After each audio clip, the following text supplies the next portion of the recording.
መጽሐፍ ቅዱስ አቤቲ ክልተ ኪዳናት ይኽፈል ብሉይ ኪዳንን ሐዲስ ኪዳንን ብሉይ ኪዳንን ሐዲስ ኪዳንን ዘማሳስሎም ኣለዎም ዘፈላለዮም ኣለዎም ፈነ ክልቲኦም ዝተኣሳሰሩን ሓደ ካብ ተሓነጽ ጽልካ ክትበማ ይትኽእል ብሉይ ኪዳን ሐዲስ ኪዳንን ከም ክልተ ገጽ ሓደ ሳንቲም እዩ ብሉይ ኪዳን ጅማሬ ሐዲስ ኪዳን ፍጻሜ ብሉይ ኪዳን ንብሎ ካብ ኦሪት ዘፍጥረት እስካብ ነቢይ ሚልክያስ ዘሎ መጽሐፍ ሐዲስ ኪዳን ንብሎ ደሞ ካብ ወንጌል ማቴዎስ እስካብ ራእይ ዮሐንስ ዘሎ እንታይ ዳይ ዘማሳስሎም እንተልና ክልቲኦም ኪዳናት ኪዳን እግዚአብሔር እሺ ክልቲኦም ብደም ጸነ ክልቲኦም ኪዳናት ካብ እግዚአብሔር ንህዝቡ ዝተዋሃቡ ኪዳን መብጽዓ ኪዳን ተስፋ ኪዳን ድሕነት እንታይ ዳ ዘፈላለዮም እንተልና ካብ ስሞም ንጭ ብሉይ ሐዲስ ብሉይ ኪዳን ተአረገ ቅድሚ ክርስቶስ ነበረ ሓለፈ ሐዲስ ሕዚ ዘሎ ብክርስቶስ ተዋሃበ ሐዲስ ዘላለም ሐዲስ ብሉይ ኪዳን ኪዳን ሕጊ ሐዲስ ኪዳን ኪዳን ጸጋ በኢየሱስ ክርስቶስ ብሉይ ኪዳን ጅማሬ ሐዲስ ኪዳን ደሞ ፍጻሜ ብሉይ ኪዳን ኣብ ደብረ ሲና ዝተዋሃበ ሐዲስ ኪዳን ደሞ ኣብ ቀራንዮ ክርስቶስ ደም ዝተዋሃበ ብሉይ ኪዳን ምስ ሙሴ ዝተሓዝ ሙሴ ገይሩ ዝተዋሃበ ተጻሒፉ ሐዲስ ኪዳን ካ በኢየሱስ ክርስቶስ ገይሩ ዝተዋሃበ ብሉይ ኪዳን ግዚያዊ ሐዲስ ኪዳን ካ ፍጻሜ ብሉይ ኪዳን ብደም እንስሳት ሐዲስ ኪዳን ካ ብደም ተኣማናዊ ዝኾነ ክርስቶስ ወዲ እግዚአብሔር ብሉይ ኪዳን በመጀመሪያ እግዚአብሔር ይሉ ይጅም በእግዚአብሔር ሐዲስ ኪዳን ካ ወዲ እግዚአብሔር በክርስቶስ ይጅም ብሉይ ኪዳን መጀመሪያ እግዚአብሔር ሰማይን ፈጠረ ይብል ሐዲስ ኪዳን ካ መጽሐፈ ልደቱ ለኢየሱስ ክርስቶስ ይሉ ወንጌል ማቴዎስ ይጀምር እንደገና መጀመሪያ ቃል ነበር ይሉ ወንጌል ዮሐንስ ምዕራፍ 1 ቁጥር 1 ብሉይ ኪዳን ጽላሎት ሐዲስ ኪዳን ካ ፍጻሜ ነዚኦምን ካለቱን ከርኢና በስመ አብ ወወልድ ወመንፈስ ቅዱስ አሐዱ አምላክ አሜን ሰላም እግዚአብሔር ምስ ኩልኻትኩም ይኹን ከመይቀኒኹም ክቡራት ተኸታተልቲ እዚይቱ ራብዓይ ክፋል ጽንዓት መጽሐፍ ቅዱስ ኢንትሮዳክሽን ቱ ባይብል ስታዲ እዝናትኩም ቀሪብና ኣለና ንኸተከታተሉና በስም እግዚአብሔር ንላዎ ለምሕዝና ያቀርብና ዘለና ኣብ ራብዓይ ክፋል ደሞ ክልቲኦም ኪዳናት ዘማሳስሎምን ከምኡ ከዓ ዘፈላለዮምን እዩ መጽሐፍ ቅዱስ ክነንብቦ ከለና ኣብ ክልተ ዓበይቲ ክፋል ከፊልና እዩ ዝኽፈል ማለት እዩ ክልተ ዓበይቲ ክፋል ብሉይ ኪዳንን ሐዲስ ኪዳንን ካብ ኦሪት ዘፍጥረት ጀሚሩ እስካብ ነቢይ ሚልክያስ ዘሎ እዚ ብሉይ ኪዳን ኢልና ንጽውዖ እንካብ ወንጌል ማቴዎስ ጀሚሩ እስካብ ራእይ ዮሐንስ ዘሎ ደሞ እዚ ሐዲስ ኪዳን ኢልና ንጽውዖ እዚኦም ተደሚሩ ብሉይ ኪዳን ክድመር ሐዲስ ኪዳን ክልቲኦም እዮም መጽሐፍ ቅዱስ ተባሂሉ ዝፍለጥ ማለት እዩ መጽሐፍተ ብሉያት መጽሐፍተ ሐዲሳት ተባሂሎም ይፍለጡ ማለት እዩ እምበር ብዛዕባ እዚኦም ኢና ከነጽንዕ ሓቢርኩምና ከተከታተሉ ብስም እግዚአብሔር ንላዎ ክልቲኦም ኪዳናት ማለት እውን ብሉይ ኪዳንን ሐዲስ ኪዳንን ናይ ባዕሎም ዝኾነ ዘማሳሰሎምን ከምኡ ከዓ ዘፈላለዮምን ኣለዎም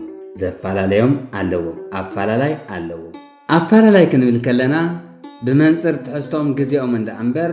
ናይ ንንባዕላቶም ዝናጻጸሩ ማለትና ኣይኮንናን ማለት እዩ እምበር ክልቲኦም ግን እተተሓዙ እተኣሳሰሩ ክልቲኦም ናይ ባዕሎም ዝኾነ ምትእስሳር ዘለዎም እዮም ማለት እዩ ብሉይ ኪዳን ናይ ሐዲስ ኪዳን መሰረት እዩ ብሉይ ኪዳን ናይ ሐዲስ ኪዳን ትንቢት እዩ ብሉይ ኪዳን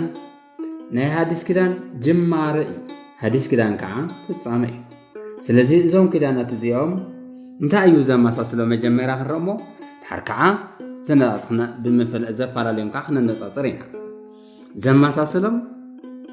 ክልቲኦም ኪዳናት እዮም ክልቲኦም ናይ እግዚአብሔር ኪዳን እዮም ብሉይ ኪዳን ይኹን ሐዲስ ኪዳን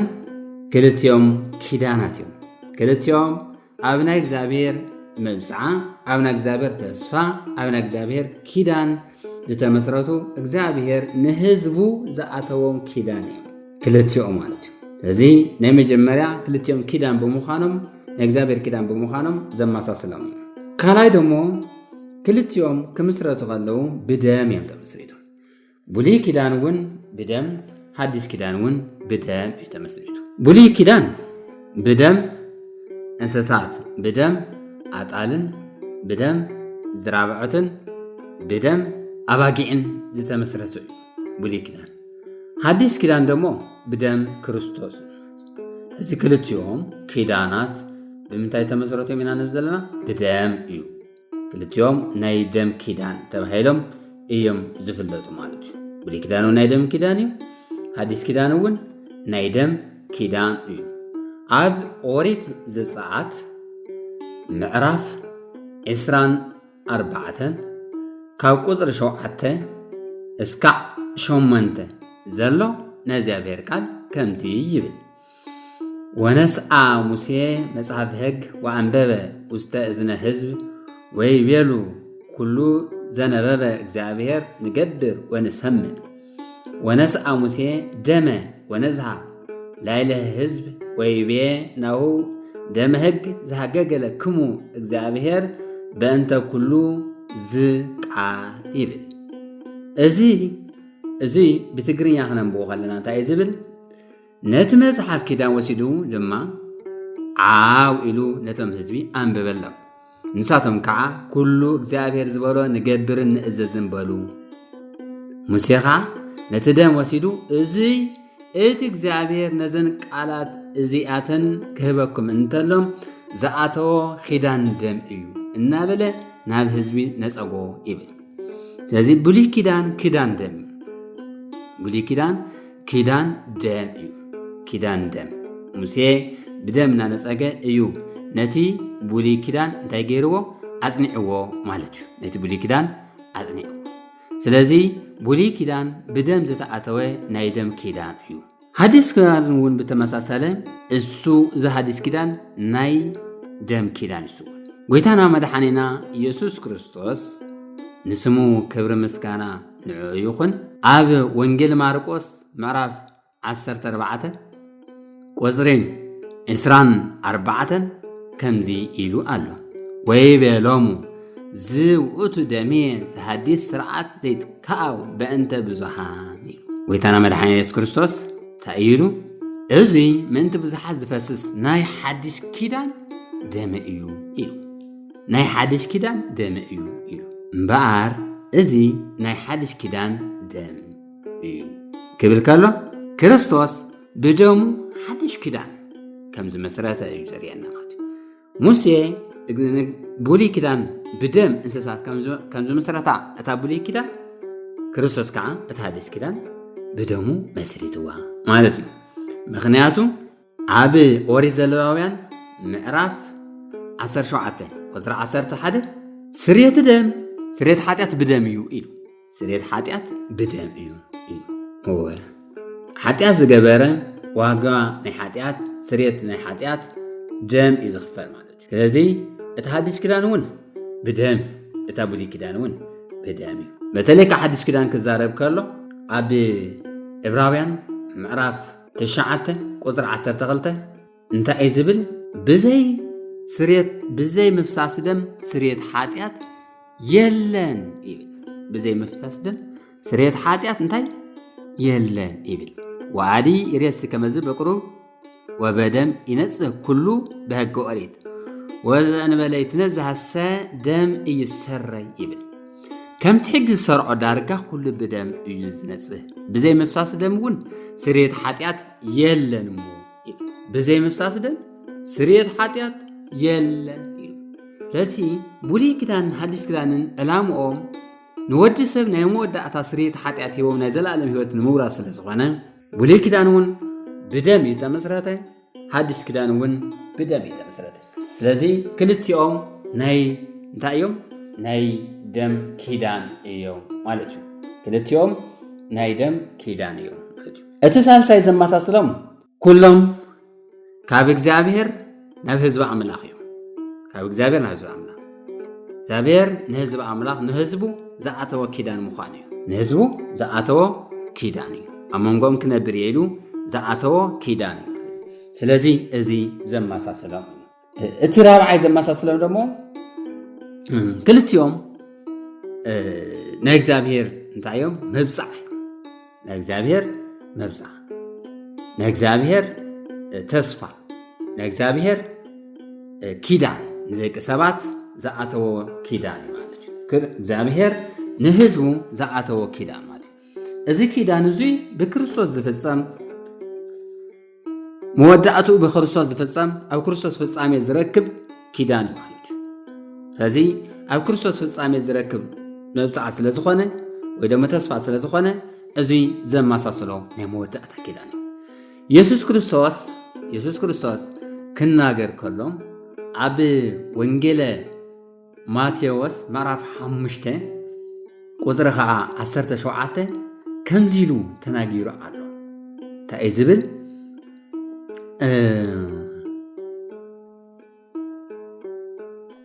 إيما سايكم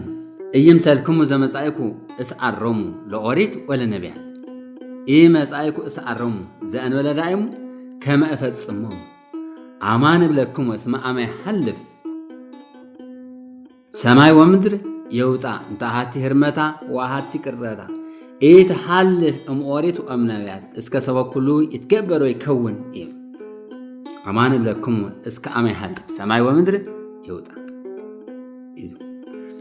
أزي انت عايز بزلو بيتانا مرحينا يسوس كريستوس أنا يلو نوريت النبيات كيف تصمم دا أمبر كسعرون زمصاخوس أيمسلكم انت يدا كيف تصمم سلازي أو كريستوس يمز في الصمم كلهم كيدانات بولي كيدانن مودعاتهم عبي مودعاتهم ديلنا أو كريستوس مات كمتي أمأتوينا مجمريا كنجمر كلنا وإنجيل ماتيوس مراف 24 قصرين 35 سماي ومدر يحلف قالي جناي وقالي يحلف زولنا ايو سماي مدر كحلف قالي جناي كحلف زولنا زي حلف زفصامي مالتو اب كريستوس مودعت ازركب اب كريستوس زفصامي مالتو كريستوس فصامي زوي قال املاح ولي كلام حديث كدان كريستوس فصامي زوي مالتو بار نزي زراغغصلنا زلو وانجيل ماتيوس ምዕራፍ 5 ቁጥሪ 17 እስከ 18 ዘሎ ነዚ ይራጋግጽና ዋላ በዓሉ ክርስቶስ ክዛረብ ከሎ እንታይ ኢሉ እዘን መጽሓፍቲ ኢሉ እዘን መጽሓፍቲ ዚን እንታይ ኢሉ ብዛዕባ እየን ዝዛረባ ኢሉ ብዛዕባ እየን ዝዛረባ ኢሉ ኣነ የመወዳእታ ዝገብርለን ኢሉ ማለት እዩ ትርጉም እዚ ኣብ በክርስቶስ ዝፍጸም ንደቂ ሰባት ዝተዋሃበ እንታይ እዩ ኪዳን እዩ ክልትዩ ولي كدان حدث كدان موسى ولا قوا بدم انساس توهبه كدان توهبه اب موسى يفصم ግን አይኮነም ታይዳ ኣብ ክርስቶስ ይወዳ ተዝረከ ማለት ክርስቶስ ፍጻሜ ናይቲ ኪዳን በዓሉ ክርስቶስ እዩ ማለት ነው ነዝዩ ኢየሱስ ክርስቶስ ንስኻትኩም በተንቅሳት መጽሐፍት ናይ ዘላለም ሕይወት እትረኹ እናመሰለኩም ትምርምርዎን ኣለኹ ንሳተን እውን ብዛዕባ እየን ዝምስክራ ዝበለ ብዛዕባ እየን ዝምስክራ ዝበላ ማለት እዩ ባር ክብራትን ክብራን እዚኦም እቶም ቀንዲ በክርስቶስ ፍጻሜ ምርካዎም ዘመሳሰልዎም ነጥብታት እዮም ማለት እዩ እዘን ዝራእናዮም ኣርባዕተ ቀንዲ ነጥብታት እዚኦም ንብሉይ ክዳንን ሓዲስ ክዳንን ዘመሳሰሎም እሺ ኣፈላላዮም ክነጻጽር ከለና ካብ ሽሞም ይጅምር ቀዳማይ ካብ ሽሞም بولي كدان بولي نبلو حديث كدان لما حديث نبلو حديث نبلو كدما كريستوس نبره بولي دحر كريستوس كعاز مصا حديث نبلو بولين حديثن بولي نبلو كاب ورز فطرات اسك عملكيا سلو ايو مالت ازيوم بولي كمال ስለዚህ እቲ ዝበለየ እቲ ዝአረገ ወይ ደሞ እቲ ኣብ ክርስቶስ እስካ ክርስቶስ ዘብጽሕና ዘገልገለ ትንቢት ኮይኑ ዘገልገለ ንሱ ቡሉይ ንብሎ ሓድሽ ከዓ ሕዝን ነብረሉ ዘለና ንዘላለም ዘንብረና ካብ ወንጌል ማቴዎስ ጀሚሩ እስካብ ራእይ ዮሐንስ ዘሎ ማለት እዩ እዚ ሓድሽ ንብሎ ካልኣይ ደረጃ ደግሞ ዘናጻጽሮም ወይ ደግሞ ዘፈላለዮም እንታይ እዩ بولي كدان نحقي مصحف حديث كدان دمو ناي ጸጋ እዩ በጎይታና በመድኃኒና በኢየሱስ ክርስቶስ ማለት እዩ بولي كدان ናይ እንታይ ኢልናዮ ናይ ሕጊ መጽሐፍ እዩ حديث كدان ደሞ ናይ ጸጋ በጎይታና መድኃኒና ኢየሱስ ክርስቶስ ናይ ጸጋ መጽሐፍ እዩ አምንታይ ናርኾ ዚገ ወንጌል ማቴዎስ ወንጌል ዮሐንስ ምዕራፍ 1 ቁጥሪ 17 ከምዚ ዝብል ንረክብ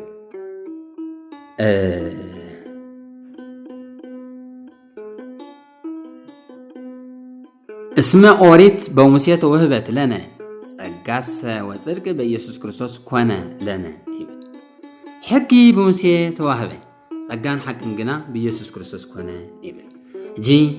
اتحجي بموسى استوهبه نموسى استوهبه እንደገና ها ናይ ሕጊ ኪዳን እሱ ህና ሕጊ ማለት ካብ 10 ትእዛዛት ጀሚሩ እስካ ናይ ማሕበራዊ ናብራ ናይ ጠቅላላ ዝሓዝ ሕግታት ብሉይ ኪዳን ኣሎ ማለት እዩ ሕጊ መስዋዕቲ ኣሎ ሕጊ ካህናት ሕጊ ሌዋውያን ናይ ሕጊ ኪዳን ማለት እዩ ኣብ ሓዲስ ኪዳን ክንመጽእ ከለና ደሞ ናይ ጸጋ ኪዳን ብኢየሱስ ክርስቶስ ዝረኸብናዮ ጸጋ ናይ ጸጋ ኪዳን ማለት እዩ እዚኦም እቶም ኣፈላላዮም እዮም ማለት እዩ ሳልሳይ ኣፈላላዮም እቲ ብሉይ ኪዳን ጅማሬ እዩ ሓዲስ ኪዳን ከዓ ፍጻመ እዩ ናይቲ ብሉይ ኪዳን ፍጻመ እዩ ጅማሬና ፍጻመ ምዃኑ ማለት እዩ መጽሓፍ ቅዱስ ኦሪት ዘፍጥረት ክንርኢ ከለና በመጀመሪያ ኢሉ ይጀምር በመጀመሪያ ኢሉ ስለዚ በመጀመሪያ ኢሉ እግዚአብሔር ሰማይ ምድሪ ፈጠረ ናይ መጀመሪያ ታሪኽ ይነግረና ናይ መጀመሪያ ሕጊ እውን ንሙሴ ዝተዋህበ እዩ ማለት እዩ ሓዲስ ኪዳን ከዓ ፍጻመ እዩ ማለት እዩ ኢየሱስ ክርስቶስ ነዚ እዩ ተፈጸመ ዝበለ ምክንያቱ ኣብ ኢየሱስ ክርስቶስ እዩ እቲ ፍጻመ ዝረክብ ማለት እዩ ኣዩን እቲ ብሉይ ኪዳን ባዕሉ እዚ ጅማሬና ፍጻመ ምዃኖም ሓደ እቲ ዘነጻጽሮም ዘፈላለዮም እዩ ማለት እዩ ብሉይ ኪዳን ትንቢት እዩ ብዛዕባ ክርስቶስ ክመጽእ ከም ዘለዎ ዝተነገረ ናይ መጀመርያ ትንቢት ናይ መጀመርያ ተስፋ ናይ መጀመርያ እዩ ማለት እዩ ንመን ዝተዋሃበ ንኣብርሃም ንይስሐቅ ንያዕቆብ እናተነገረ ዝመጸ ንሙሴ እናተነገረ ዝመጸ ከምኡ ከዓ ድሕሪ ሙሴ ዝነበሩ ንኢያሱ ንዳዊት ነቢያት ብምልኦም ብዛዕባ እቲ ናይ መጀመርያ ኪዳን እዮም ዛረቡ ድሓር ከዓ ኣብኡ ኮይኖም ናብቲ ፍጻመ የማዕዱ ማለት እዩ ናብቲ ፍጻመ ናብ ክርስቶስ የማዕዱ ማለት እዩ ስለዚ እዚ ፍጻመ እዩ እቲ ከዓ ጅማሬ ይኾን ኣሎ ማለት እዩ ሓዲስ ኪዳን ፍጻመ እዩ እቲ ከዓ እንታይ ይኾን ኣሎ ጅማሬ ይኾን ኣሎ ማለት እዩ ስለዚ ኣብ ክርስቶስ እዩ ዝፍጸም ማለት እዩ እቲ ራብዓይ ብሉይ ኪዳን ኣብ ደብረ ሲና ተዋሂቡ ሓዲስ ኪዳን ከዓ ኣብ ቀራንዮ ማለት እዩ ኣብ ደብረ ሲና እግዚአብሔር ንሙሴ ናብ እምባ ሲና ክድይብ ከም ዘለዎ ነጊሩ ኣብ እዩ እቲ ኪዳን ሂብዎ እዚ እውን ኣብ ኦሪት ዘጸአት ምዕራፍ 19 ኸይድና ንረኽቦ ማለት እዩ ሙሴና እንታይ ከም ዝገበረ ናብ እምባ ሲና ከም ዝደየበና ኣብ እምባ ሲና እውን ምስ እግዚአብሔር ደቂ እስራኤል እውን ኣብ እምባ ሲና ከም ዝጸንቆም ስለዚ እዚ 10 ትእዛዛት ዝተዋሃበ ኣብ እምባ ሲና እዩ ካብ እምባ ሲና ወሪዱ እዩ ሙሴ እዚ ኩሉ ናይ ኪዳን ሕግን ናይ ብሉይ ኪዳን ሕጊ ዝሃቦ ማለት እዩ ክርስቶስ ከዓ ኣብ እንተልና